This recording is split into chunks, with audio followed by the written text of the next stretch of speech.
আসসালামু আলাইকুম। অনেকেরই শখের কমলা মালটা গাছ রোপণ করেন। রোপণ করার পরে গাছের মধ্যে যখন এরকম সাদা সাদা স্পট পড়ে মনে করেন যে আমি কি করব। এটা হলো মিলিবাগ। এই মিলিবাগ যখন আপনার গাছে আক্রমণ করে এটাকে খাওয়ার জন্য আসে, এর মধ্যে পিঁপড়া আইসা যখন এরকম কালো হয়ে যায় তখন কিন্তু শুধু কীটনাশকে এখান থেকে আপনার এই রোগটা যাবে না। এটা হলো সুডিমুড।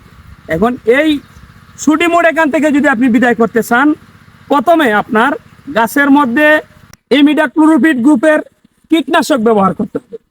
তার এক সপ্তাহ পরে আপনি এর মধ্যে ম্যানকুজেব প্লাস মেটারিক্সিল এটা যদি আপনার গাছের মধ্যে স্প্রে করে দেন, তাহলে প্রথমে আপনার গাছ থেকে বিদায় হবে মিলিবাগ, তারপরে সুডিমুড। এই দুইটা যখন বিদায় হয়ে যাবে আপনার শখের গাছটা সুন্দর হবে। আরেকটি গুরুত্বপূর্ণ কথা হলো, আপনি যদি গাছকে বেশি মায়া করেন তাহলে আপনার গাছে ফল হবে না।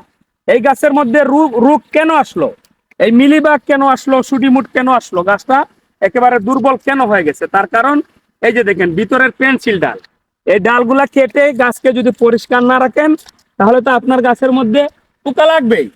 গাছকে একেবারে ক্লিন করে যদি রাখেন আপনার গাছে পোকাও লাগবে না, মিলিবাগ আসবে না, গাছটা সুন্দর এবং সুস্থ থাকবে। এরকম ভিডিও যদি আপনাদের সামনে যায়, ভিডিওটি শেয়ার করে আপনার টাইমলাইনে রেখে দিলে আপনার উপকারে আসতে পারে, আপনার শেয়ারের মাধ্যমে আরেকজন বাগানির উপকার হতে পারে। সবাই ভালো থাকবেন। আল্লাহ হাফেজ।